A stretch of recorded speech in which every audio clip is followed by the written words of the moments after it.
اللمن جليل البرهان فخيم الاسم غزير العلم وزير الحلم كثير الغفران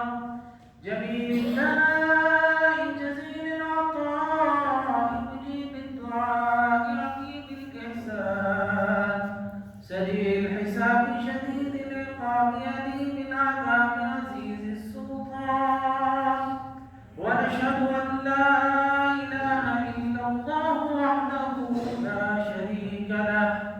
ونشهد أن سيدنا ومولانا محمدا عبده ورسوله المبعوث إلى الأسود والأحمر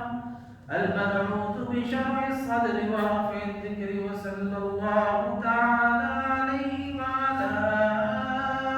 آله وأصحابه الذين هم خلاصة العرب العرباء وخير الخلائق بعد الأنبياء أما بعد فيا أيها الناس وحدوا الله فإن التوحيد رأس الطاعات واتقوا الله فإن التقوى ملاك الحسنات وعليكم بالسنة فإن السنة تهدي إلى الإطاعة ومن أطاع الله ورسوله فقد رشد فاهتدى فإياكم والبدعة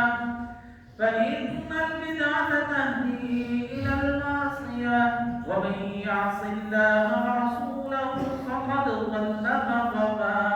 وعليكم بالصدق فإن الصدق ينجي والكذب يهلك وعليكم بالإحسان فإن الله يحب المحسنين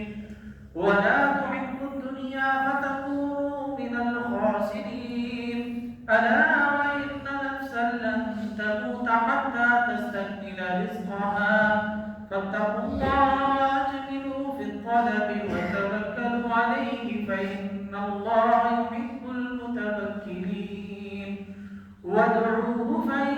ربكم مجيب الداعين واستغفروه يمددكم بأموال وبنين أعوذ بالله من الشيطان الرجيم وقال ربكم ادعوني يستجب لكم إن الذين يستكبرون عن عبادتي سيدخلون جهنم داخرين بارك الله لنا ولكم في القرآن العظيم ونفعنا وإياكم بالآيات والذكر الحكيم أستغفر الله لي ولكم ولسائر المسلمين فاستغفروه إنه هو الغفور الرحيم